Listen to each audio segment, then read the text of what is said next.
not a show.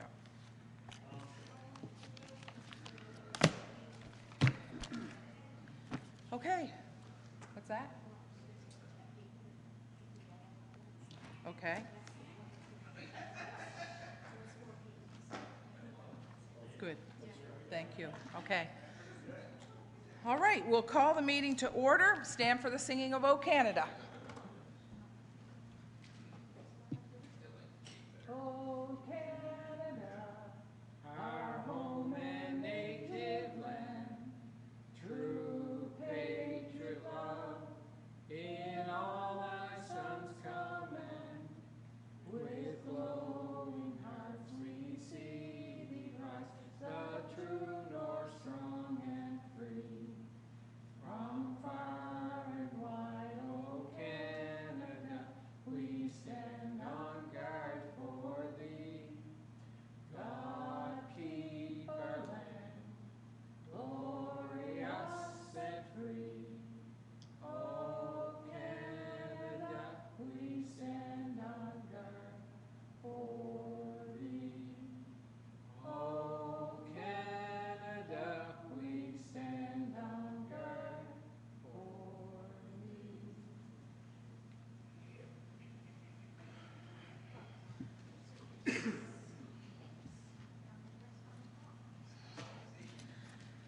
Okay, so Linda, declaration of conflict of interest. You have record of attendance first. Any declarations of conflict? Okay, and approval of agenda. Any additions or deletions? Councillor Mooney?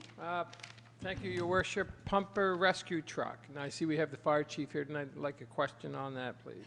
Okay, so I'm going to put that under 11A, pumper rescue. Anything else for additions? CAO, go ahead.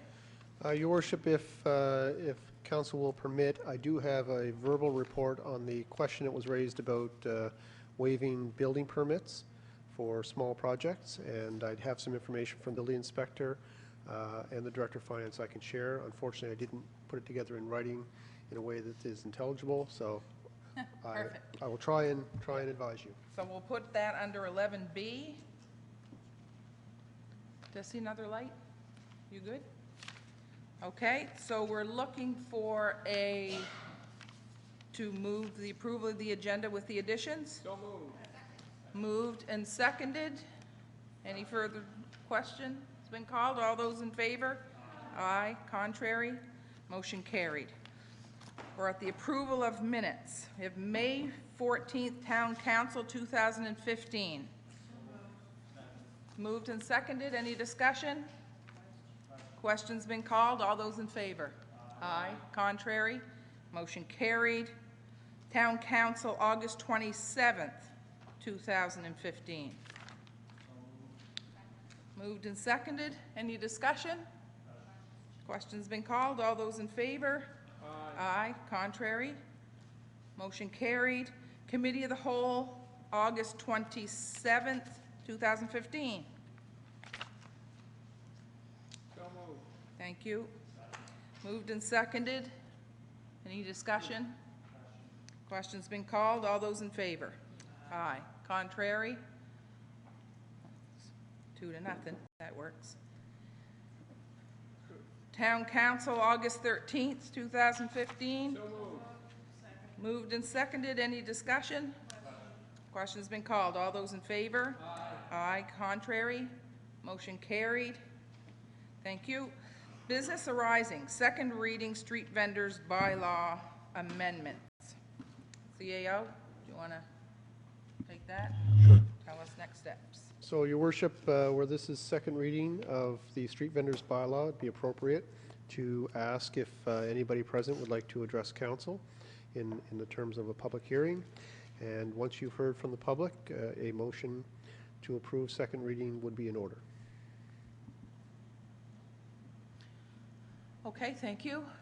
Would any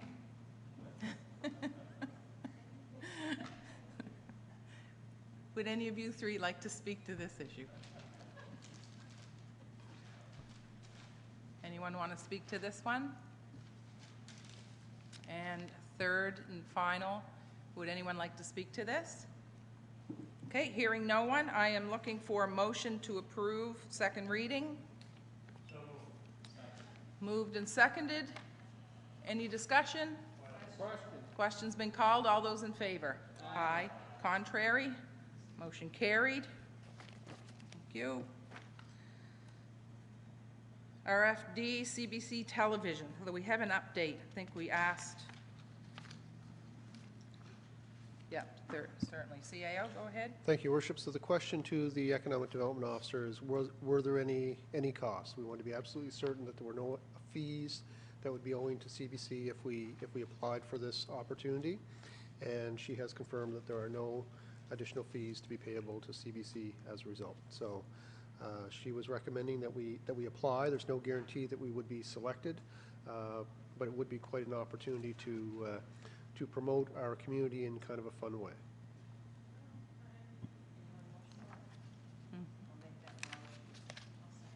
Okay. Do you want me to read it? Or would it suffice just to say I would make the motion to? Okay. So what's the motion? That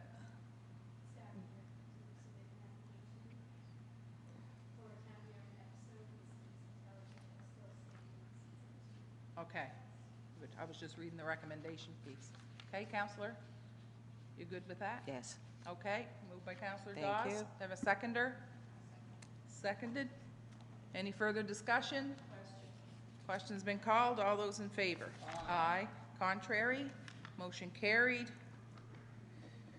New business. Yarmouth Readiness for Refugees. And this was just for discussion. I put it on there for discussion. And I just want to open it up. So obviously, there's the news piece, but there's a lot more. And so as a town, as a municipal unit, I guess the question is, where do we sit with this, and how would we like to move forward? So I'm just going to open it up for discussion for a bit maybe, and then see what anyone's thinking.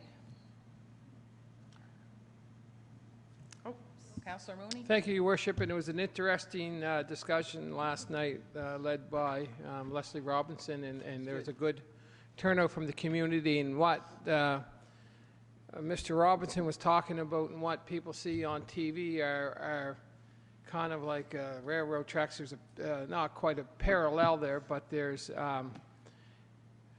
we're getting a backlog. They're getting a backlog of people that have already been approved to come to Canada. And so what they'll do is infill it with the people that are coming out from Syria and some of the other countries. But I was surprised at how little the cost was.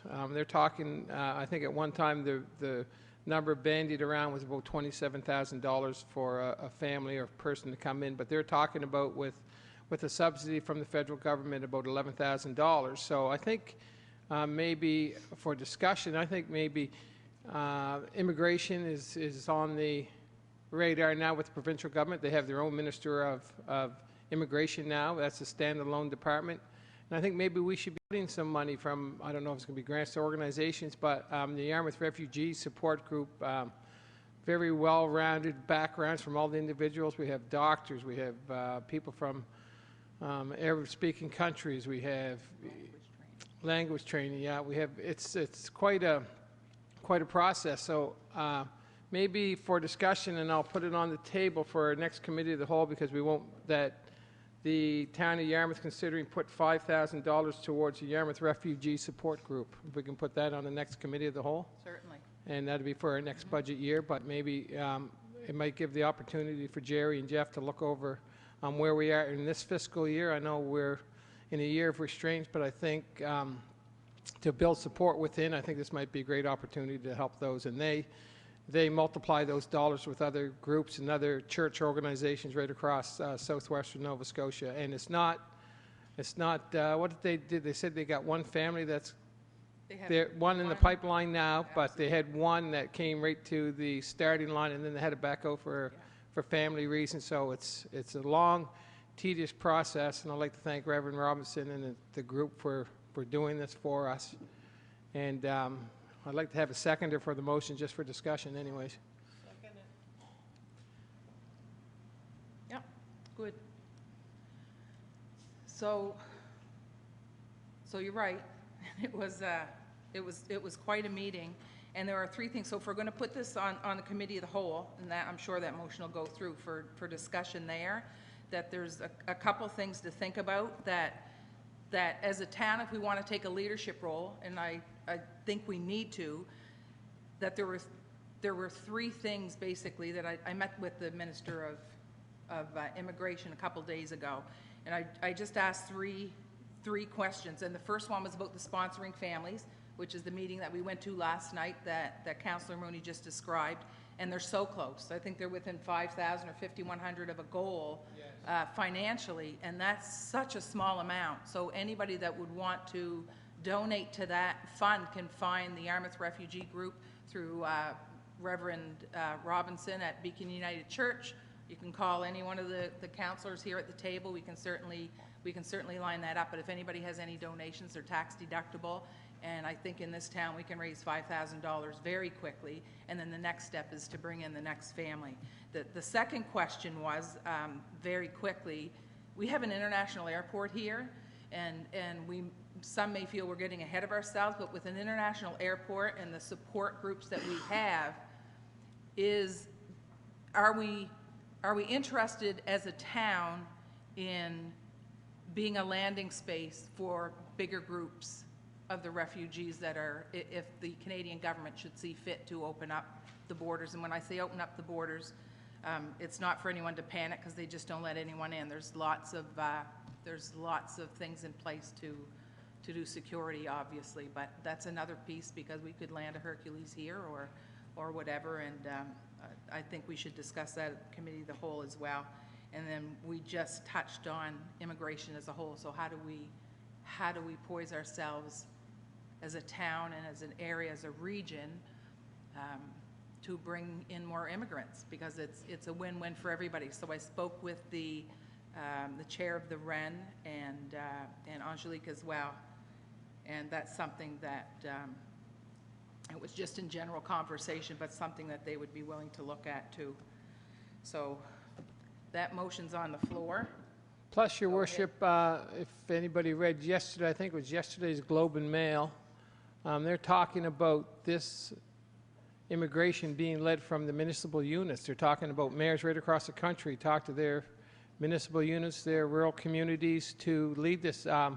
There seems to be a lack of capacity at the federal government level to do this right now, so they're talking, it's an interesting article I read it yesterday, they're talking about municipal units. I know Mayor John Tory in Toronto and Gregor Robertson in Vancouver are leading charges to do this right across the country. So I think it might be a prime opportunity not only to rebuild our local area, because we know how valuable immigrants are to this community, right? You see it from they're hardworking, they bring a lot to the community, they bring a diversity that you don't see, right? So let's lead this by the town of Yarmouth, and let's invite other municipal units right across. I know this will probably be a topic at the fall session for UNSM, right? It's really hit home, and I think it's time that that we take a leading role. And for the amount of money, and I was quite surprised, right, with Dr. Cook described how much money they needed and how much money they had, and how quickly they can build up a war chest, because it's going to be money well spent, I believe. Thank you. I agree. Councillor McIsaac? Thank you, Your Worship. Well, I've been following it on the at the news, following the refugee situation and stuff. And I didn't go to the meeting last night because I had other things on the go. But there's only 9 people in Canada that are ready, 9 families that are ready to come to Canada in the queue right now. The waiting time, I'm only giving you what the report said on the news. The waiting time for refugees is anywhere from 40 to 50 months. It's a $27,000 commitment. I don't know where the $5,000 comes in, but I know, just listening to the Minister of Immigration federally and listening to federal people speak and other people speak, the mayors and everybody that's getting into this, well, they're from big cities. and that's fine. There's nothing stopping smaller towns from getting in, but what sort of role do we play? Do we land planes here with thousands and thousands of immigrants? I don't know. It's probably a real good idea, but where are you going to house them? Who's going to pay for them? Who's going to support them? I think we need a lot more information before we start making lots of commitments. I've watched TV. I watched the poor people there, but they're not the only refugees. There's lots more than just this particular, where the war's going over there. There's a war all over the world, and that was brought up too. But nevertheless, this is at hand now. But if we're going to go down this road of looking into bringing families and what have you, and landing planes and getting ready and all this and that, we have to have the facilities and capability to house these people. But once you bring these people in, you're committed to these people for more than a year or even better. It's not just, you bring them in and that's it. I think what we need to sit down with people that are more up and verse with this and tell this council and the citizens, whatever, what could be, could happen, but the commitments that has to be made financially and time. Now, the way that it's going now, from what I'm seeing and what I'm hearing, I mean, hopefully there'll probably be a shortage of refugees because everybody wants to get in and get as many as they can, 50,000, 100,000, 200,000, 500,000. It'd be a great thing. But I can't see that, but I think what we need to do is sit down with the proper people that's going to give us the right information we need before we start making all these financial commitments. And we have an airport. We can land planes there. We have some facilities, maybe to house 500. We can feed probably 500 people at a time out to the Mariner Center. I mean, we can do all those things. But when you're looking at bringing in families, there's organizations and groups that do this. These are the people that have to be approached and to do this. Is it town council? Is it town council's business to do this? I don't know. Another thing we got to look at. So anyway, that's just my thought on it. Thank you. So there are no commitments. The motion was just to bring it to the committee of the whole so we can get more information and discuss it and decide what part we want to play, if any, because we may just say there are groups that are taking care of it. And I don't think it's about the Syrians. You're absolutely right. There's refugees all over the world, and I guess because it's in the limelight now, it just makes it, it's just a topic. And it is. And as far as landing, I guess because we have the international airport, that's one piece. But it's there. So we would have to decide if we want to do that and if we could get ready. And as far as tapping into the right people, I think and I know you couldn't make it last night, but last night was really enlightening, and it was information provided not only by people that have done it before, but the people that are doing it ongoing. So everything from the language training to setting up the apartments to finding the apartments. And I guess, really, Councillor Mooney, would you say that the only thing is the money? Yeah. I think everything else is in. Yeah, Councillor. Yeah. Councillor McCarthy is right. You're right about the amount, about the 27,000. You're right about the amount, but it's subsidized 6 months by the federal government. Yeah. So by the time you pay for the airfare getting over here, and there's some other documentation that you have to pay for, the amount is probably in that 27. So you're right on the amount, but the federal government subsidizes 6 months of that cost. And I think what they said, Councillor McIsaac, is once they've been here a year, they qualify for other provincial or other social assistance programs that are available to the general population. So the onus, and you're right, I think the onus still should be on the committee. You just don't want to bring in everybody and then have a influx of people not being able to afford them, house them, do the proper care for them. But the government, I guess it's quite a rigorous process to go through. So maybe at the next committee of the whole meeting, maybe we could get Mr. Robinson to come in and explain some of the questions. I know there's going to be more questions than what we had, and what our commitment or what a community's commitment is beyond the year, because we might come here and we might, and I think Councillor Dawes brought it up last night, was we might come in here, support a person for a year, year and a half, and then they go up and meet relatives at another part of the country, right? So you're trying to bring immigration into your community. You pay for them to come in here, you pay for them to get the country, you give them all the training, you give them all the tools to be a useful citizen, and then they move to another part of the country. So that's questions that we could ask Mr. Robinson when he comes in. Yeah, so we can have lots of questions ready. Councillor Dennis? Yes, I was at it last night, and when I left, I talked to someone outside, and they want to, some people are a little nervous about bringing in refugees because of everything that's going on in the world. So anyway, I told them that there's actually, because what we learned last night, there's a process where refugees must apply for to the program from overseas, and they're then interviewed by a Canadian visa officer who decides whether to recognize their claim to refugee status or not.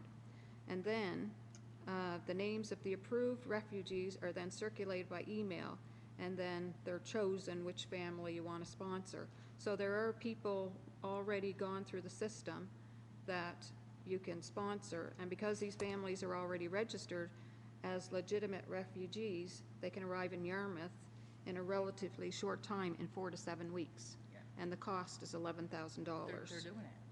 They're doing Yeah. it now. Well, we'll see. Yeah. You good? Yep. Thank you. Go ahead. Yeah, anyway, I'm only going by what the federal bureaucrats are saying, the minister's saying, and the pundits are saying, people that are giving the news.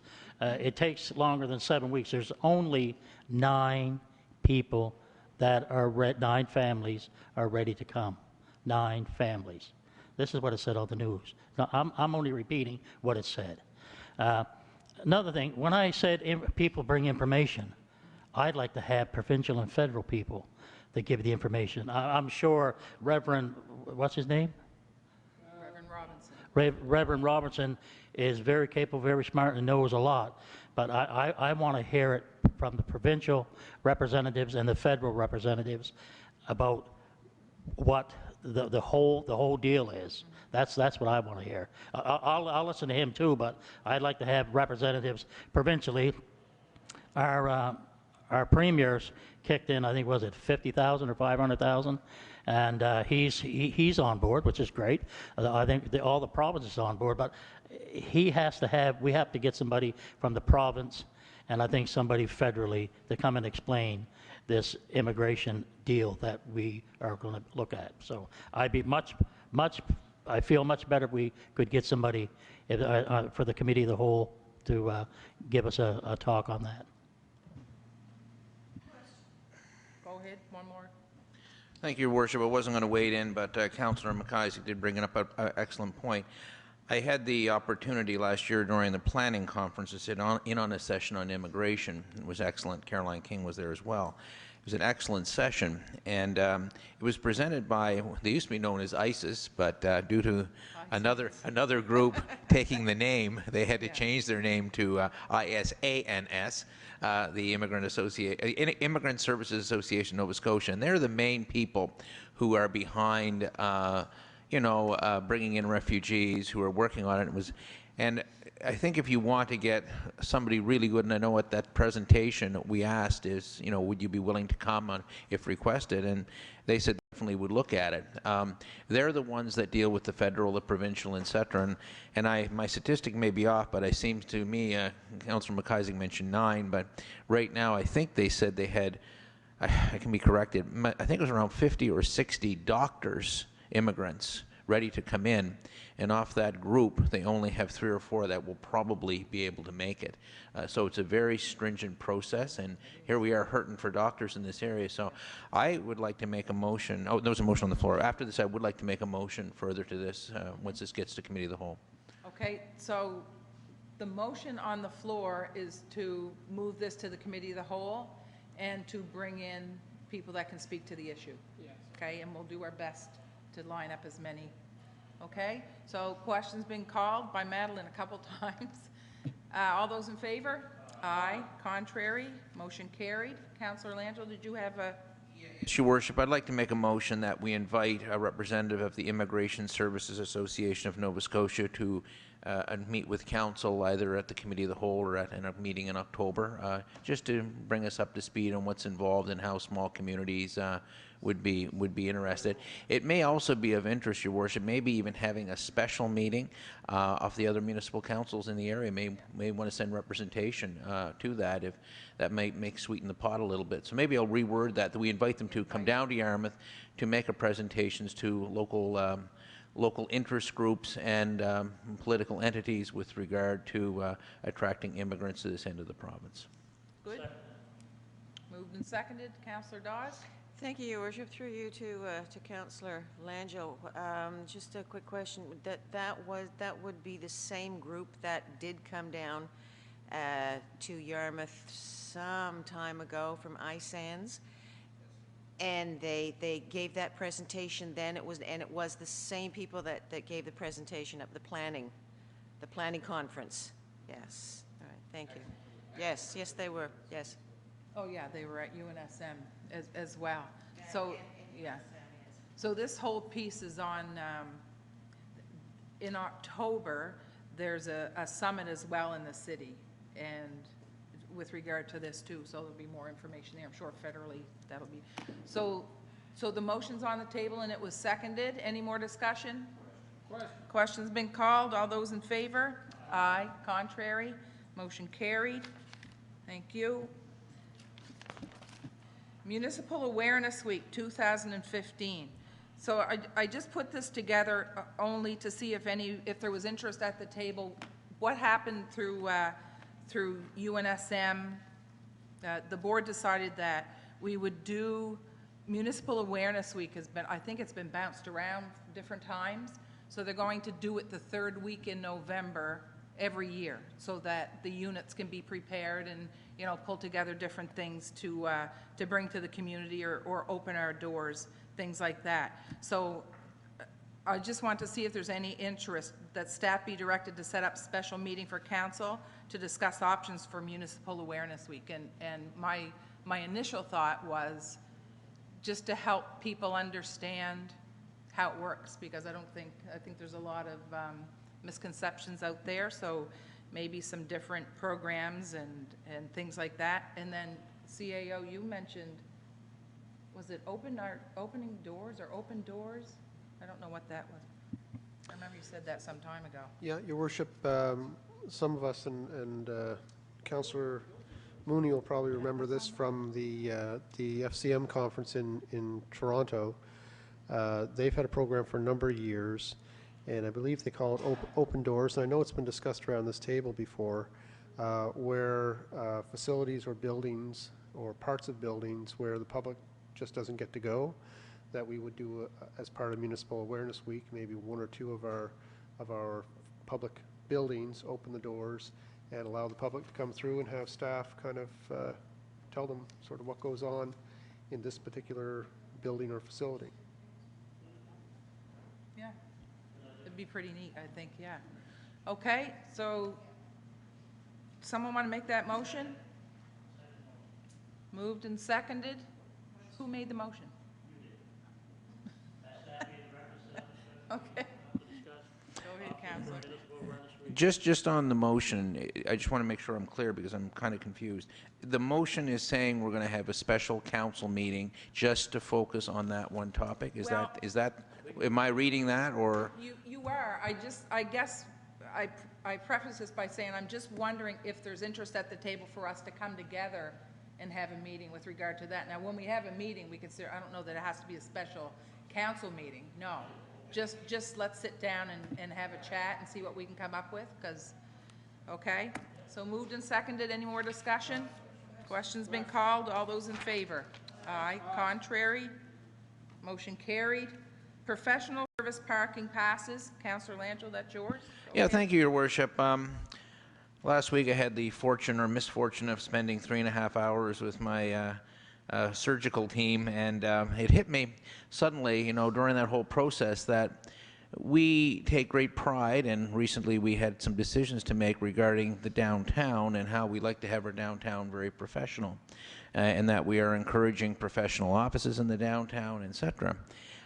Following that meeting appointment, I was at a social function, and I was approached by one of the local business ladies, and we had an interesting discussion because she pointed out that some of her clients are at her location for close to 4 to 5 hours, depending upon the sort of work that requires to be done. I followed that up with a real estate company, and I was curious if a person buys a house and they come in and they meet with a real estate company, it's one of the ones we have downtown, and if they sit down and they meet, how long is the process? And the answer was it could last, again, in excess of 2-3 hours. So here we are on one hand saying, okay, we're encouraging professional downtown, but on the other hand, we're charging fines for people who are involved with parking in excess of 2 hours. So I was just throwing this out as a consideration. I was going to make a motion that staff review and make recommendation at the October Town Council meeting of the current parking policy in the downtown of Yarmouth as to the feasibility of issuing without charge to those professional service-based businesses that require their clients to remain in excess of 2 hours properly designated parking passes. And if this is seconded, I'll pass on. Thank you, Councillor.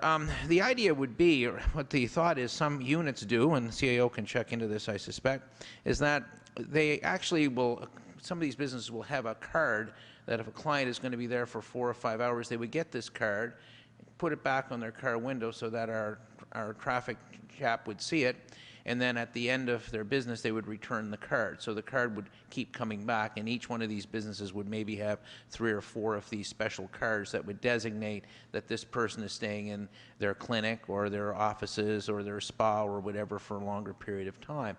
That was what the intention is, and I think it would really help because I was talking with a lady yesterday who was in one of these locations for 4 hours, and she was the proud owner of a parking ticket, and she said this is her 3rd one she's gotten this year.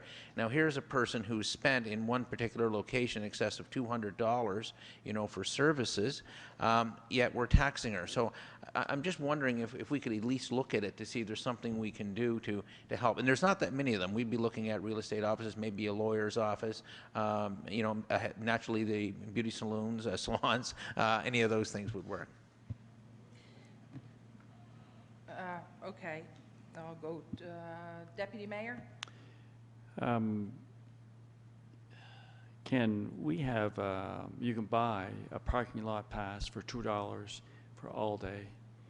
And over the past, I don't have an exact account as how many the pharmacy has sold, but we probably have sold several hundred passes. And so at this point, I would just be out for promotion of that more than supporting what you're asking and not sure that it's doable, because then the exception becomes the rule at this point. Thank you very much. Yeah, so I'll respond, and then you didn't have to turn your light off. So I agree with the deputy. I think parking is, as much as people might not agree, parking is free downtown. It's free for 2 hours in most, or at least many towns. They still have the put your change in. I walk away from Halifax every couple of weeks with a $25 ticket because I'm gone for 2 or 3 hours, you know, past what the limit is. But parking's free for 2 hours, and I think we haven't done maybe a good enough job of promoting that parking pass. So I know, and I know about the deputy, and I know Councillor Dennis, you have them in your shop. So I'm not sure how many have them in their shops, but it's city drug, yes. So there's quite a number, and maybe it's incumbent on us to really promote it, because you're right, people go for 4 hours. So $2 for 4 or 5 hours is not really much to ask in where you could be feeding quarters and loonies, you know. But I do understand. So in essence, what we do is for people to come down to spend 3 or 4 hours in our downtown, we're basically charging them a tax of $2 for a parking permit is basically what we're happening. In some businesses, especially the smaller spas, and I'm talking the smaller locations, $2 is a bit of a hike. For seniors, $2 is, I mean, we argued around this table for parking around the parking lot up at the hospital, $4 we were quite, when they doubled it to $4. I would just like to see us look at it and see if there's something that we can do to help these people. It's not going to lose money out of it. And I see nothing wrong with the exception to the rule. I mean, if we are trying to encourage our downtown, I mean, on one hand, we say to businesses such as Modern Realty, thou shalt be in the downtown as a professional office, yet there's no reason why professional realty can move out of town, or any other business could move out of town, and they wouldn't have to pay this additional amount. So it's just a suggestion, so see where it flies. Go ahead, Councilor. I was over in New Brunswick last week, and I found it really interesting trying to find a parking spot. So my wife spotted, she said, well, there's a box there, and it says parking. It's a square box. So I said, well, would you mind going up and read what it says? So anyway, she got out and read what it said. And what it was, you were able to put in your money to purchase a parking pass to park anywhere you want on Main Street, right? This is not in parking lots. They have other boxes in parking lots where you put your money in to pay. But this was on Main Street, or on any side street, wherever you can find a parking spot on any one of these side streets or Main Street. You take your pass and you put it in the window, and it says that you have 2 hours, an hour, 2 hours, 6 hours, or 10 hours. It's how much you want to feed the meter. I thought it was really interesting, and what a good idea for them. Good on them. So it's a square box. Put your money in. It gives you the time, the date, the whole bit, and you set it in your window and you put it there. There was another place, a motel, had a pass. When they give you the receipt, they give you a pass. It's a pass that allows you to park in that one parking spot for that particular one day that you stay in their motel. So when the police or whoever comes around, they see that you are a guest of that hotel and they don't ticket you. So it's a great idea. His is a great idea also.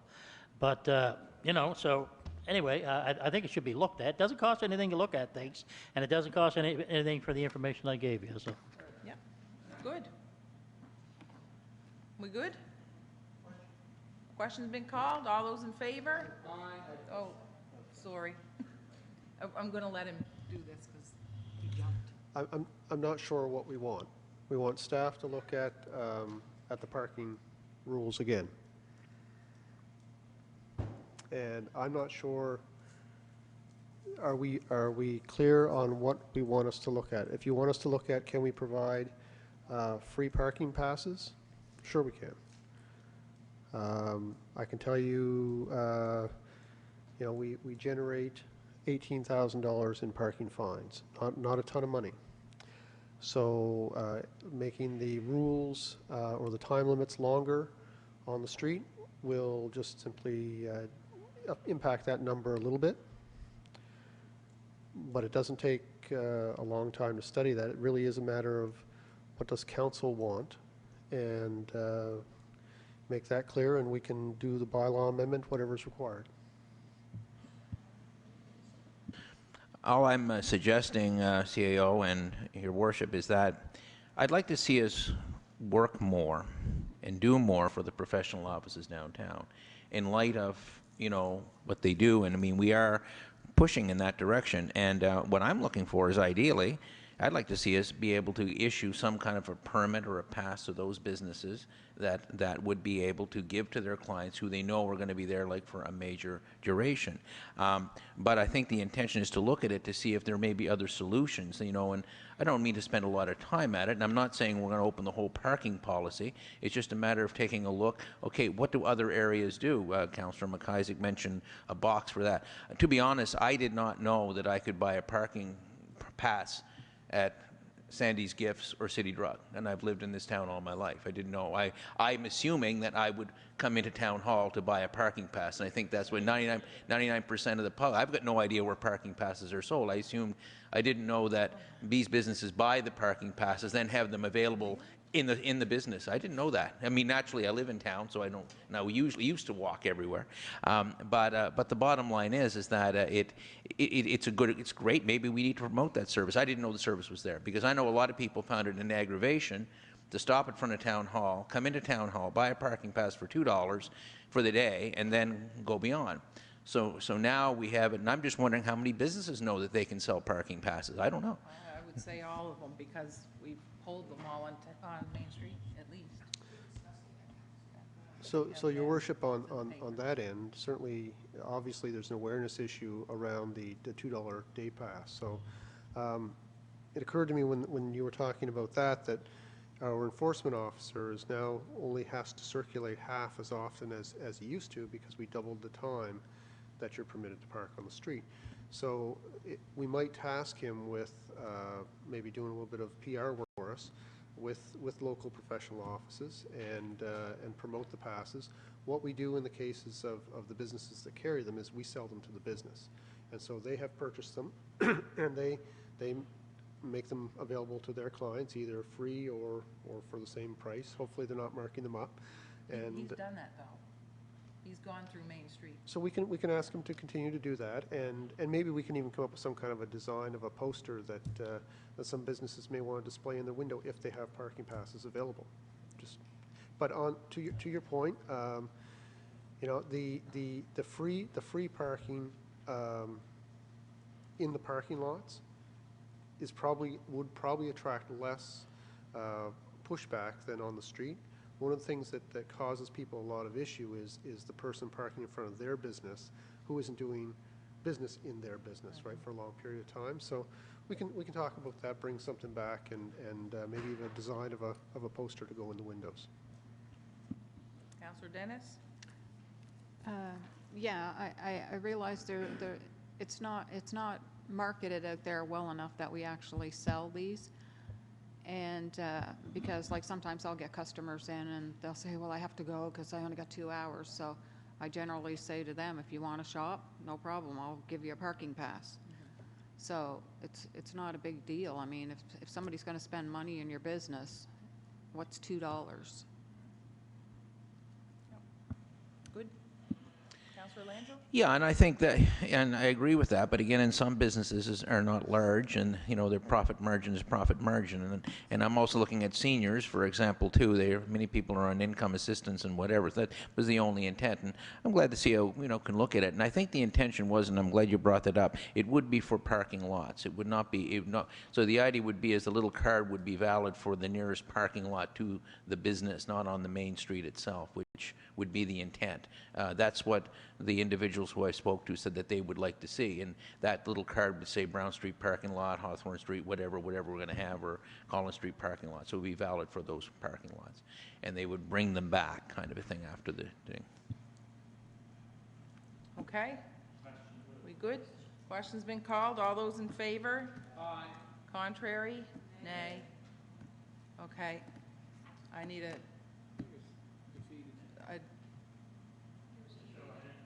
okay. Who's for? 3? Okay. Defeated.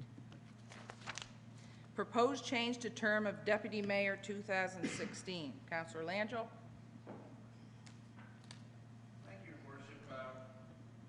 We'll be getting into our final year next month on this council, and some of us may be around and some of us may not be reoffering. We don't know.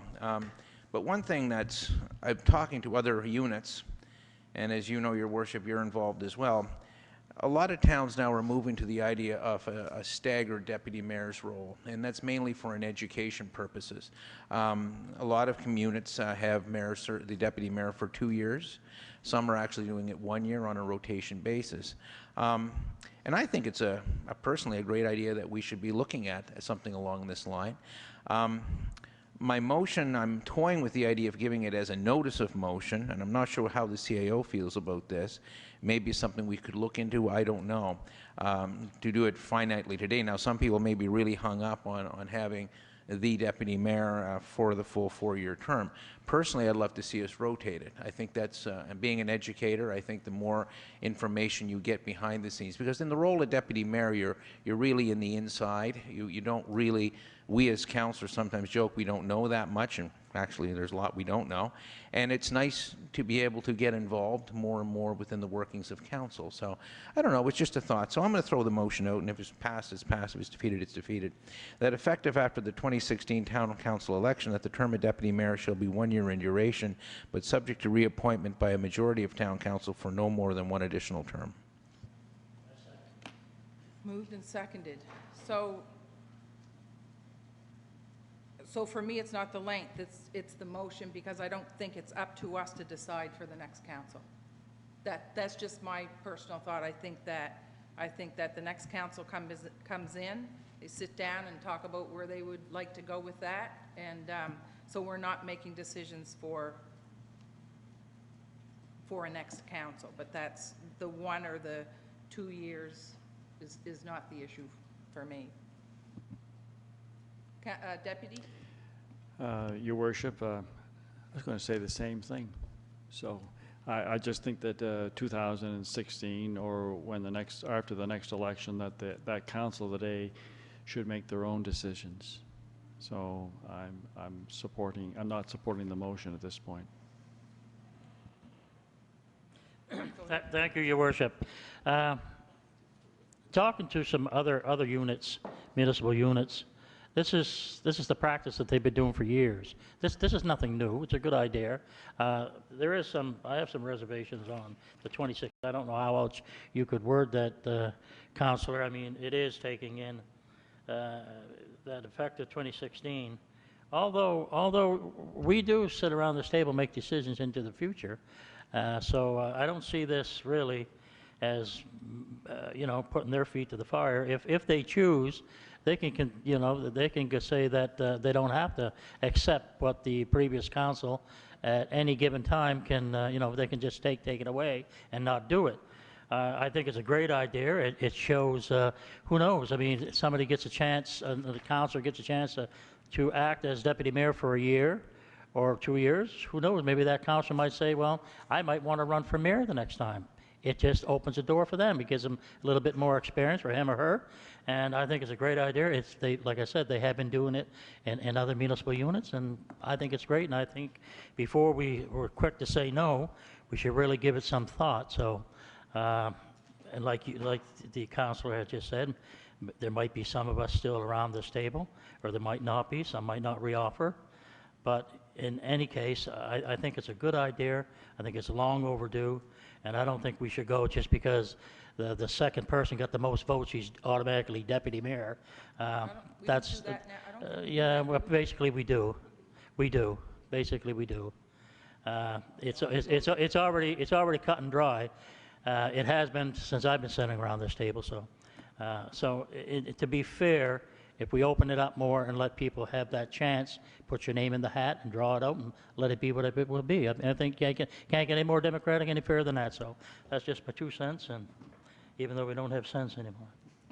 Thank you. Did you want to, you got to say something there? Okay. Just check it out. Councillor Langill? Oh, I good. just got all the Okay. Oh, it's lit up like a Christmas tree. I didn't expect this. Everything's lit up. I disagree with the deputy mayor that we should let the next council, and we should we set precedent here all the time for the future. I mean, we do it all the time. Maybe the 2016 is scary. The only reason why I have it is in there now is because the current serving deputy mayor serves for 4 years. So that's the reason I put it in, but it's not, Your Worship, just for one council. This is a policy down the road forever and a day. So that when suddenly, if you have a whole new council that comes in, you have a guidance there for it. To me, and you campaigned, Your Worship, on opening the doors. Well, you can't open the doors any better than this. This is what it's all about, to get more involved, get more teamwork, get more action, and get in. You know, you may not have some people who don't want to serve as deputy mayor. You may have others who may want to. But I think it's the precedent. I've been around this table for 3 councils. Every one that I've sat at, it's always been the one that has the most votes becomes deputy mayor. That's usually been at least the councils I sat on. I'd like to see us follow what more of our municipal and town cousins are doing, and the idea of doing a cyclical term. Personally, I would love to see us look at the act for mayor. I'd love to see somehow that those people who run for mayor, it's a shame, people run for mayor, you have excellent talent run for mayor, and who were on council, suddenly they lose, and an incumbent comes in, and you lose that resource, that very valuable person. Is there some way that person could be counted as a council vote? I think we've got an old MGA, we've got an old act, we've got an old bylaw that's been around since 17 or whatever it was, 1892 or whatever it goes. I think it's 1890. You know, and I'm saying maybe we should kind of enter into the 21st century and be a little bit more open and try to encourage. So that was my intent. Like, just do it. And I disagree, though. I mean, if we're going to take us, the deputy mayor said, oh, we can't do anything that's going to affect the next council, that's going to change the water in the beans. Then we at this table can't do anything that affects the next council. So some of these things that we talked about earlier, we shouldn't be doing, you know, because that's going to affect the next council. So you can't have it both ways, Deputy Mayor. I mean, you're saying on one hand, oh, we can't decide this, let the next council decide it. Yet on the other hand, you're bringing stuff to whether it's going to affect the next council. So how is it going to go? So I disagree with you totally with that. I think we should put it in as a policy. As Councillor McIsaac pointed out, if the next council doesn't like it, they can change it. Simple as that. It's just a matter of changing it. Okay, just hang on one second. CAO, you were going to, just because he's got something there in front, I can't read it. Yeah, Linda just quickly went to the MGA and found the section that deals with deputy mayor and deputy warden. And it is the council that selects a member of its own to be the deputy mayor or warden. And what the Act says is, prior to the selection of a deputy mayor or deputy warden, the council shall determine the term of office of the deputy mayor or deputy warden. So it isn't required to be in a policy. It is a decision of the council prior to the selection. So the next council decides prior to selection, so it's covered. Yeah, I nominated Jim. When we got on Doesn't have to council. be a policy, it's in. No. Okay, so Councillor Dawes, you're on first, then Councillor Dennis, and then Councillor Langell. All right, thank you. Thank you, Your Worship. Now, could you just reiterate what you just shared?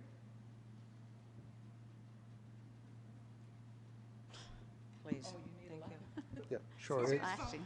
It's section 16 of the MGA, and I'll just read it to you. 16.1 says the council shall select one of its council members to be the deputy mayor or deputy warden of the council. Yes. And part 2 is, prior to the selection of a deputy mayor or deputy warden, the council shall determine the term of office of the deputy mayor or deputy warden. And it says the deputy mayor or deputy warden shall act in the absence or inability of the mayor or warden in the event of the office of mayor or warden being vacant. And then it goes on, the council may prescribe by policy additional duties and responsibilities of the deputy mayor or deputy warden. And it goes on. So it appears the council can do some things by policy regarding the deputy mayor position, but it is a decision of the council prior to the selection, not afterwards, but prior to the selection, to set the term of the deputy mayor. So we did that. We did. We did it because although the person that got the most votes is the deputy mayor, that's not the point. The point was that there were nominations taken from council. I nominated Jim. You nominated Jim, yes, and- exactly. So there could have been another 1, 2, 3, 4, another 5 more nominations. Yeah. That could have happened. Nobody else And it nominated. could happen with the next council. I would suggest it probably would. We never discussed term. We never discussed. Oh, we didn't discuss term. That's No, the I guess that wasn't on the That's my radar point. then. That's Yeah. my point. But the next council would Discuss probably. term. Yeah. Because it would be on the radar now, right? Yeah, okay, I gotcha. Thank you for that. Yes, thank you. Did Thank you very much. You good? I think it's a great opportunity to share that position and that responsibility amongst those members on council who are interested in that. And I think it's a marvelous opportunity for the next council's consideration. Maybe they want to, maybe they don't. I was surprised, but then after some time on council, I understood why previous council decided not to set their priorities. And they had decided, it's only next council is coming up, next election is coming up within the next year. Let the next council decide what their priorities are. I was surprised. I was taken aback at first when I was told that, but after a while I understood why. So even though I do think this is a great idea, share the load. Everyone take a year, or four council members take a year. It would give everyone different insight and maybe even help council in the future. But that's not for us to decide for next council. That's for the next council to decide. So even though I like the idea, but I will not. I'm not going to support this motion this evening. Thank you. Thank you. You're next. Sorry, I'm going to be the oddball out as Councillor normal. Dennis. We're elected for 4 years. The mayor's elected for 4 years. So I just feel only right that the deputy mayor stays for his 4 years. Thank you. Couple more lights. Councillor Landau. Well, I'm glad that this has been a good discussion, and thank the CAO, because, again, when I sat, this is my third council, probably last, we never, ever discussed term. Why is it your last? You say that all the time. I'm just wondering why you keep saying that. You never can tell. Maybe dead, who knows? My question, I'd love to see us somehow have that incorporated, that council knows that we have the right, or at least the ability, to set the term, because I've been around this table for too long, and the reality is that we've never ever had that discussion as to the length of term of deputy mayor. So I'd love to see that incorporated, and if that's incorporated, that's great. I fully agree with it. I'd vote against my own motion, because that's something that we need to have somewhere in that policy, and I think that makes the discussion tonight worthwhile. So if the mover, and I as mover would like to withdraw my motion, and if the seconder would agree, and I'd like to make a second motion that we direct staff to advise council as ways that we can add to policy for the term of deputy mayor to be determined at the beginning of each council, as per the MGA. Okay. So can I let him? Yes. You good? You don't have to turn your light out, Phil. Okay, go ahead, CAO. Yeah, I think probably the simplest way is to direct that bit of business be an agenda item on the November 2016 council agenda. So that will be the first meeting of the next council following the election. We'll add it to the agenda, and it will come up immediately preceding the appointment of the deputy mayor. No, if we make a motion here, it won't be lost, promise. Yeah. And also, I mean, you never know who's going to be sitting at the table next year. We really don't. But I think there are some people here that are going to still be said. I don't think this is something that we're going to let pass. I don't think, because it's really on the radar now. Yeah, I Yeah. make that motion that my question is, as deputy mayor, I know we'll vote against it because we can't direct the next council on their agenda. But no, We already discussed that. No, we're saying, let's make sure this is available information. That's the directing whole anybody. point. We want to make sure that councilors know they have the right to set the term. And if they want to set the term for life, they can do that, or if they want to set the Yeah. term for a year, they can do that. That's good. So I would make a motion then that my motion would then read that staff be directed to have at the agenda of the November 2016 agenda that the term of office of deputy mayor be set as per the wishes of council. Okay, moved and seconded. Councillor Mooney. Thank you, Your Worship. Thank you, Your Worship. What about, we're going to do electronic balloting again, and there's loads of things you can do with the ballot, but I wonder if it's worth consideration to put on the ballot itself. We have people running for mayor, we have people running for council, people running for the school board, who they want for deputy mayor. Let the public decide. So it might be the person with the most votes? Not allowed to do that? So we can't let the public, under the MGA, decide who they want to be deputy mayor. Oh, this is a great system.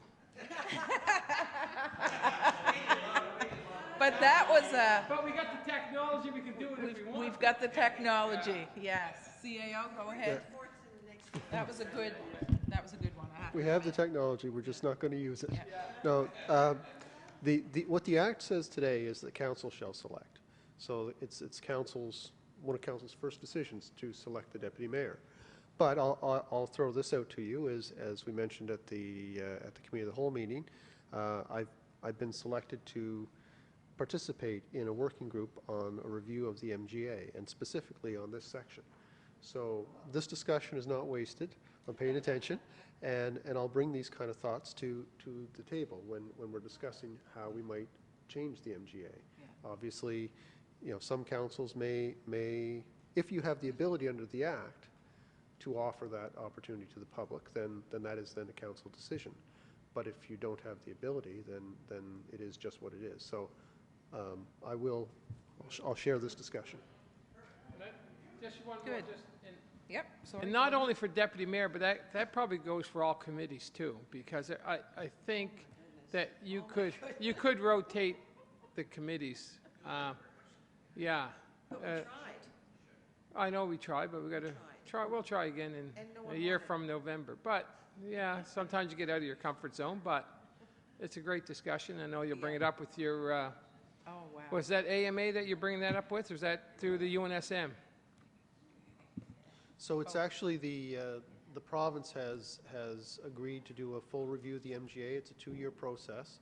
There is a review committee that is made up of AMA, UNSM, and provincial representatives, and they've established now working groups. They've divided the Act into 6 sections, and they've appointed 6, working okay. groups. So Yep. I'm on the working group that's dealing with the first section, which is all around the governance part of the MGA. Thank you. Good. I have to say this for the question. That's excellent. The committee switches. Talk about learning there. Right? Well, we tried. Nobody wanted to move, but nobody wanted to move. I mean, it's great to have that continuity because the information keeps coming and it keeps flowing. But boy, oh boy. But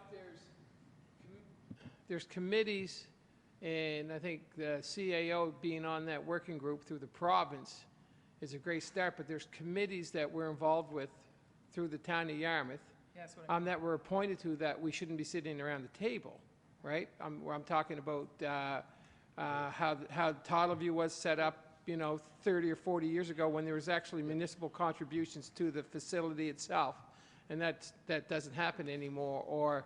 Or Harborside, Yarmouth Argyle Home Support. So there's the committees, the YMCA. I know they want a conduit back to town council, right? So there's not a disruption in the voice that's going back and forth, but that has to be looked at too coming up in the next election. I know we're having problems with one of the committees that we're on, that we're appointed to, that the financial control, which is through the province, we're having a hard time working through the bureaucracy, and I don't think that's incumbent upon us as municipal units to do that when it's a totally independently run organization that's funded by a different group than what we're representing. So even though there's only one taxpayer, as Councilor McCodzik always says, but that's a different story. But that should be looked at maybe even, in that same meeting, because there's a redundancy there and work that doesn't represent town of Yarmouth, Yeah, town of Yarmouth's voice beyond that committee. exactly. Good. CAO? Yep. Just on those boards, Your Worship, the 2 homes and the home support, we should take a look at the bylaws of those organizations. I know they've been looked at, and we probably have an expert at the table, But those bylaws, I suspect, describe how the board is comprised, and it may be as simple as changing the bylaws, right? And looking into the bylaws about what the process is within those organizations to change those bylaws, to extract ourselves from it. Yeah. It's something worth looking at. On the committees, and where that discussion started was on our advisory committees and even our own boards that we establish, and rotating, because you do learn things as you're involved with the committees. That is something for sure that I think would be a good practice, and we can explore different models of how you ensure that happens, because you do get burnt out on one hand, but also comfortable on the other. Somebody comes. Never good for. Absolutely I'm not. going to stop talking right now.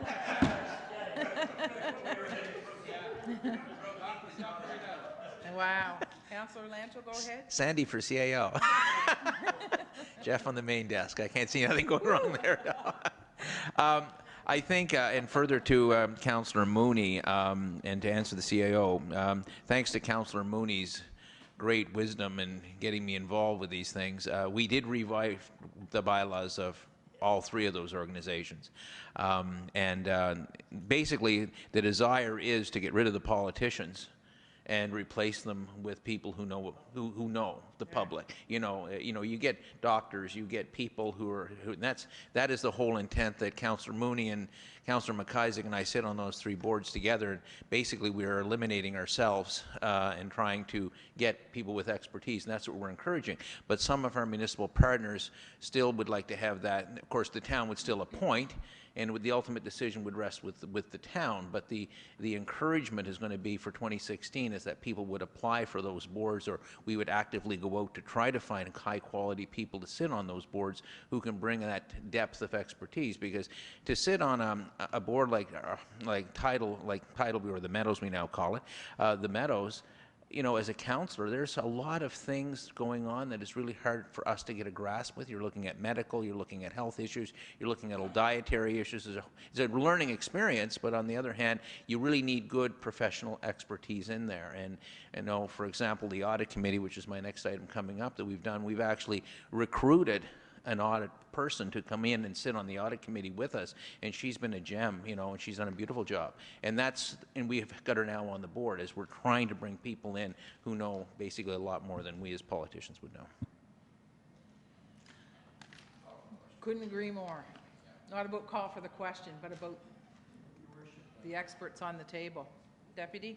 I need clarification on the motion. We've had so much discussion, it's lasted for about 45 hours. I just It's all good stuff. I just want hear the motion, please. The staff be directed to placing the agenda in November 2016 town council meeting. The term of office for deputy mayor is set as per the wishes of council. Yeah. So, yeah, it's just so that when we sit at that first meeting, not only do we choose the deputy mayor, but that everyone at the table is aware that we can set the term as well. And that could be 1 year, could be 4 years. So it's, or could be by vote or by whatever. Everything is. Okay? Questions been called. All those in favor? Aye. Contrary? Motion carried. Good. Audit Committee. Discussion and information on the role of the Audit Committee with Grant Thornton and the pre-audit process. I'll start by saying this. Oh, do you know what? Turn your light up. I'll start by saying this, that on the 17th, Councillor Dawes set that up. She set up a meeting with Gloria Banks with the Audit Committee, so we can answer your question. So that is Councillor Mooney, Councillor Dawes, and myself right now. Go ahead, Councillor. Thank you, Your Worship. Yeah, the reason I brought it up is one of the things we've created with the three boards that we're on is an audit committee. And the reason we created the audit committee was to spare the board the long angst of the Grant Thornton annual report. And it works admirably well. Now, unfortunately for the audit committee, they are the ones that go through that in great detail. But the idea is that when the auditor in those boards no longer appears at the board meeting. The Audit Committee makes their report. They're comfortable with it. The audit is given. If we have any questions as members of the board, we can question it at that time. It goes back to the auditor. But that whole process of audit, even the pre-audit process, is done by the Audit Committee. So the accountants would come in, sit down with the Audit Committee. So that big long harangue that we go through and what they do would actually be with the Audit Committee, and they would be the ones that would do that, and they would come back and they would be the ones that would flag us. So actually the passing of the audit is actually a quick process, unless there's some controversy, as sometimes there are. So I'm kind of glad that you're doing this, because I haven't heard of any Audit Committee meetings, and I just know we're going to see Grant Thornton wandering in the door any day now, and I'm just back a start. Yeah, right. CAO? Yeah, no, you're right, and I think one of the reasons that Committee of the Whole hadn't worked in the past as the Audit Committee is that we've only made the audit business a part of a longer agenda, and so you arrive here with your mind on 16 or 20 things you're going to be asked to decide on, as opposed to focusing on the financial, which is of course very important. So having a smaller Audit Committee take a more focused role is perfectly appropriate. Yeah. Councillor? I just want to give you this information. Yesterday, I had the honor or privilege to sit at one of these meetings. I asked one question. 2 hours later, the answer was given. 2 hours for one question. But it went into so much, it went into so much detail, that, you know, Grant and Thornton, they were there given at this meeting, and it's long drawn out. So I'm glad that they have these committees, and I'm not part of it. Oh, but we're going to switch that up.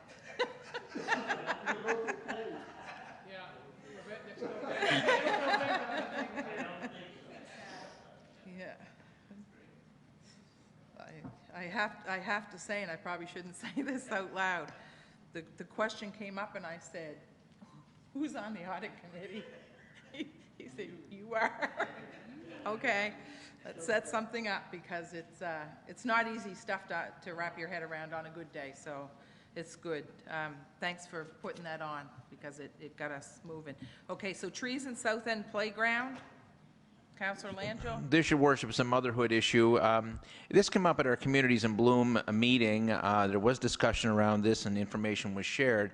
I've subsequently met with the CAO on this, and we did review it. And I'm just putting on the agenda, and I'll explain the rationale here, that staff be directed to review the loss of trees in Yarmouth South Playground as a result of Hurricane Arthur, and to make recommendations for the replacement of those trees lost with substantial, larger trees for the 2016-17 fiscal year budget. That is my motion. Okay. So it's a referral to staff, and it would appear in capital. All right. Can I just be, don't turn your light, you don't have to turn your light off. I agree. We need to replace the hurricane's trees. I think we need them in the north end, the south end, exactly. and the center town as well. So it probably can be referred to budget. But the other piece is, I sent a note to TD, to Azar Bitar, he's their manager there now. And TD, because you've worked with that, they do that whole tree planting process. So it wouldn't fit in that piece there, but I have an email that I got that I'm going to forward to you about the other programs, and I think there's a deadline on, anyway, there's a deadline October. It launches October 13th with applications due in December, so I'm going to forward that to you, and you can get it to your committee. Yep, we'll do that. With regard to other trees, but is there a way we can amend it to add throughout the town? Well, it hasn't been seconded yet, so the good news is I can just simply recraft that very quickly. Of course, this thing just... If you agree, I mean, I would simply that town be directed to review the loss of trees as a result of Hurricane Arthur, with a special note of Yarmouth South Playground. and to make recommendations for the replacement of those trees. Loss was substantial. So I would like to have the Yarmouth South Playground in there, and if there's a seconder, I'll explain my rationale. The concern is that the playground looks pretty stark right now. It lost a lot of foliage, more so than other areas of the town. It took quite a kick simply because it's exposed. The wind exposure was pretty severe there, and the word substantial is a substantial tree. And you're quite right, Your Worship. The TD trees are quite small. Their dimension is small. We need a fairly substantial tree that would be going in there. So you're looking at a fairly expensive tree. You're looking at probably $300-400 per unit, but it has to be large and properly installed because we need it to grow and get some proper shade in that particular area. Then the playground is a little stark, so I'm kind of hoping we'll look at that favorably for budget. Good. Yeah, thank you, Your Worship. The trees that did come down were the ones that the former Mayor Crosby and myself planted a number of years ago, and they were just starting to take hold and stuff like that. It's a shame. And there has been other ones since then that have come down. The great big ones, the big ones. When we were younger, we used to go and we had swings where we swung on the road with them. That right? We had a lot of fun under them trees. When you were allowed to have real toys in the playground? Well, there was all kinds of toys that we had in the playground, yeah. But anyway, there was a lot of trees that have come down. And it just happens so it is in South End. And you're right, there's lots all over Yarmouth. But if you take a look around some of these other parks in Yarmouth, they have an overabundance of trees. I don't believe they could put even, the grass has a hard job growing up in some of them. So I think we're lacking a little bit down there, I think sooner than later, and they have to be the right trees. Absolutely. And I thank you for bringing this up, Councillor. Good? Okay, question's been called. All those in favor? Aye. Contrary? Motion carried. Amalgamation, discussion, and update. No, it's no can of worms. Not opening a can of worms here, but amalgamation, lately we've seen other areas amalgamate, and personally, from my point of view, I'm quite happy with our situation now because we have our community identity. But I do know at one point there was discussion around this table about discussions on amalgamation, and I'm wondering if there is any discussion on that. I'm not aware of it. Are we looking at it for, obviously we're not looking at it for 2016, I assume, because the deadline is gone or almost gone for that. But I'm just wondering where we are down the road with this. So I'll let you do that, but let me just start by saying this, that you're right, there was discussion, and the discussions are ongoing, but they're in the form of how do you share more services to get closer to that, and I think everyone at the table, I think everyone agrees that, and I'll say this, I believe we lead the province in shared services and you know, MOUs, everything that can bring us together to make everything more efficient and better. Phil's going to find an article. Okay, he's going to find an article. So I'll let the CAO finish that piece because we've met with the municipal advisor, and I think we just passed that debt affordability piece and things like that at council as well. So CAO, go ahead. Yeah, so you're right, we have met, and the discussions always sort of quickly go to shared services because we do enjoy the partnerships that we have, and we recognize that they have brought us closer together and brought us some success. But we did invite the municipal advisor in, which I believe was a recommendation from this council, Chris McNeil, and Chris has had some close exposure to the recent, they don't call them amalgamations anymore, these are dissolutions of towns, and he's been involved in Hansport, Spring Hill, Bridgetown, and they're all a little bit different, but the process has been common, and they've learned a lot at the provincial level through those processes.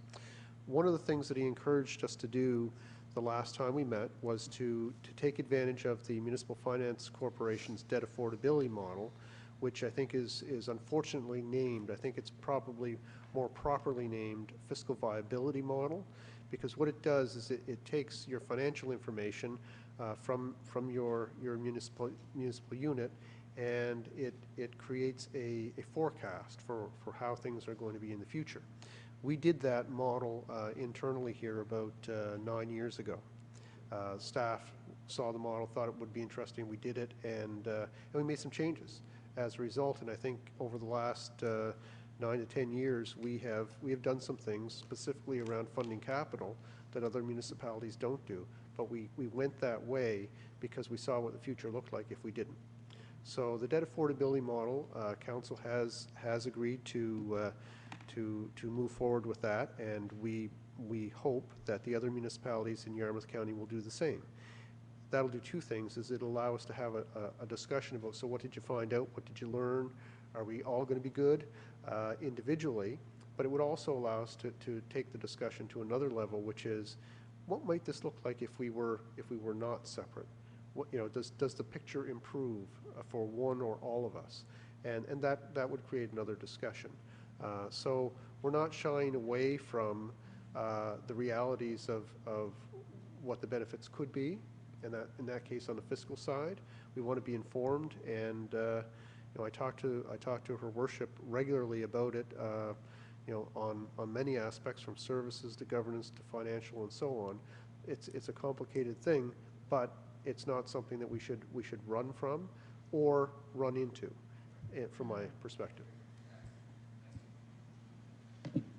Good. No, I don't think. Let me go. Thank you, Your Worship. This is from the Chronicle Herald on March the 21st, 2015, so it's a fairly new piece. And they always, no, that's good. I think I can handle this one maybe.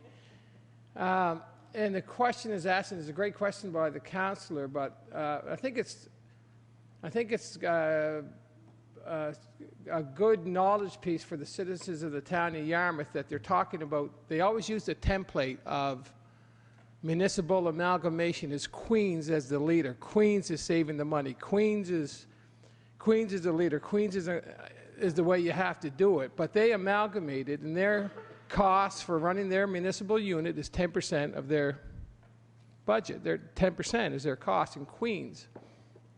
And it says here, this is written by Gordon Loomis, who's a co-chair of the King's Coalition, and he's talking about their costs in Kings County. But the question has to be asked, how can towns of Lunenburg and Yarmouth cover their administration costs for 8%, so we're 2% lower than the template that they use for us to amalgamate with? So our cost of administration is already lower than Queens, which is the one they want us to copy. So it doesn't make sense, right? So it's an interesting article, and it's on March the 21st, 2015. And so other municipal units are asking, and taxpayers are asking, what is Yarmouth and Lunenburg doing different than anybody else? So there's always a quell and a cry for, let's amalgamate, it's going to save us money. We're already the lowest cost of administration in the province, right? Tied with one other municipal unit out of 50. What do we got now, 2? About 50 now. 50 municipal units, we're tied for first in cost of running the municipal government. How much cheaper can we get, right? So we're the template. I think we're the template. So, and that's mentioned in this article. So if anybody wants to look at it, it's in my desk right here on the left. Actually, Yeah. Yeah. can we? I would love to have a copy of that, so maybe Linda can. It's in the mayor's desk now. Okay. Anybody else want a copy of that? Like, I love to know. I love to have it on hand. Yeah, good. Any more questions on the amalgamation piece? We're good? Okay. Audit Committee, trees, amalgamation, Town Hall, interior update, RFP results. What's that? CAO, you have to do that before the meeting. Now, what are we going to do?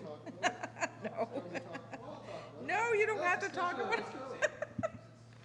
Okay, Oh, my dear. so we issued an RFP for interior update to the town hall, and you can see on the wall there some of the reasons, and you can see on the floor some of the other reasons. Yes. Maybe in the chairs you can see some of the reasons. So we had 4 responses to the RFP. They're currently being analyzed, and an award will be made to a firm to design and lead us through that process. Thank you. Sewer flushing, cleaning, video inspection, tender results.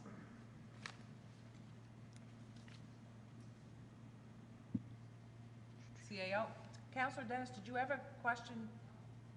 Oh, okay. Oh, okay. Well, put your light on, I'll get you. Go ahead. Okay, so invited tenders were requested from 5 firms for sewer flushing, vacuum cleaning, and video inspection for the 2015 season. The town engineer summarizes the results in the memo attached to the agenda. After reviewing the tenders, it is recommended that the contract be awarded to the lowest tenderer overall, Clean Earth Industrial Services. And that is for your information and approval. I'll second, but I have a question. Councillor Dennis, Councillor Dawes, you're on. Thank you, Your Worship. I'm I'm going to say I'm not questioning the engineer's choice, but I do have a question, and that is this based on purely because it's the lowest bid, or have we had used Clean Earth Industrial Services before and have had satisfactory service from them? CAO? Thank you, Your Worship. In our procurement policy, we have the ability to discriminate against a vendor that has provided subpar service to us in the past. All right, thank you. That's fine. We don't have the ability to discriminate if we don't know. And I don't know off the top if we've used this company before, but I trust that the engineer, if he's recommending this company, that he has had no bad services from them. As I prefaced, yes, I'm not questioning. I'm just had a question. All right, thank you. I think I did second that. You did. I did. Thank you. Deputy, you're on. I was just wondering, where is Clean Earth located, Clean Earth Industrial Services?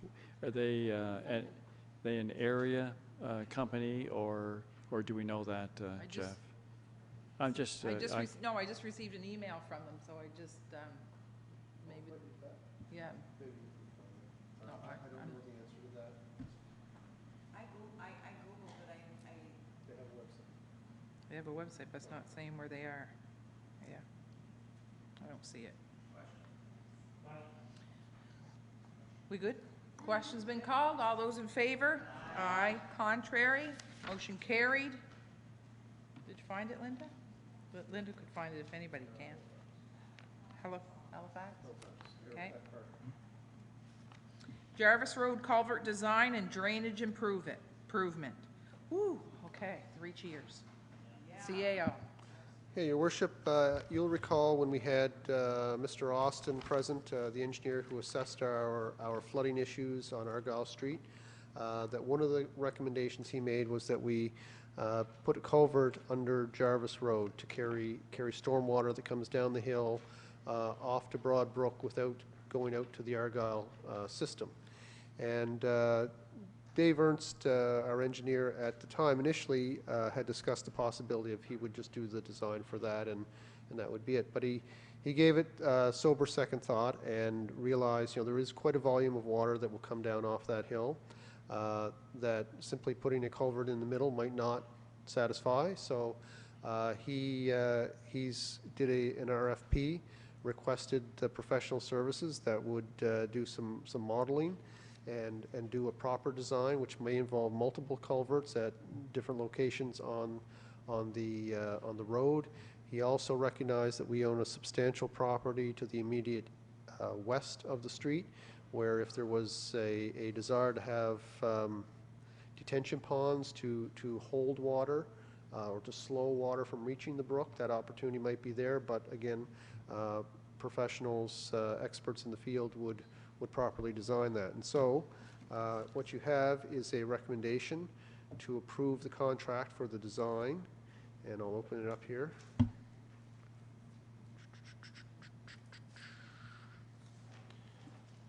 So the consultant's proposal is attached, and the recommendation from the engineer, although it isn't in a memo form, is that we accept their proposal with the engineering fees and expenses estimated at $46,655, excluding HST. Oh, how much? Counselor Dawes? Thank you, Your Worship. I was going to make that motion to accept the recommendation from our town engineer from is it CBCL? For the Jarvis Road Culvert Design and Drainage Improvement at, I forget, the price of 46,000 and something? $655 excluding HST. Thank you very much. The residents in that area are going to be very, very happy to hear that. I just attended a board meeting recently, and that came up again. And so they're going to be very happy to hear that. And I scrolled down earlier when I read it, and the expected time would be mid-October? We're hoping the whole construction can be completed this fall. Wow, By this, nice. yes. All right. Thank you very much. Excellent. Okay, so moved, who seconded it? I moved it. Oh, you moved it? Who seconded it? Okay, moved and seconded. Discussion? Question's been called. All those in favor? Aye. Contrary? Motion carried. We are. I think that went out the window. You did.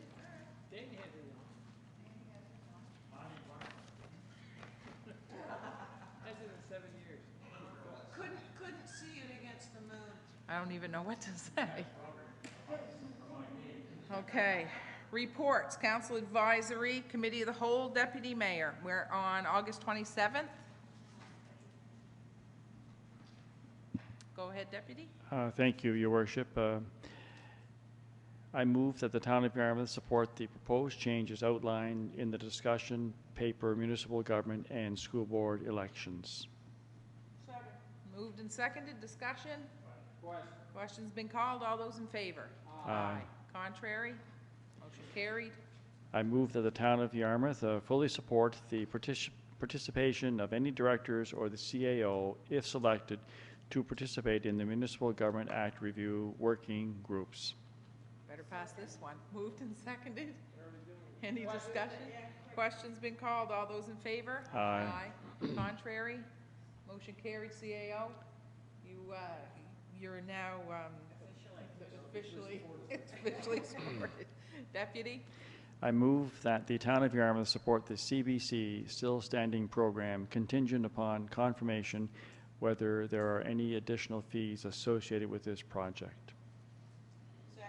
Moved and seconded. Any discussion? Question. Question's been called. All those in favor? Aye. Contrary? Motion carried.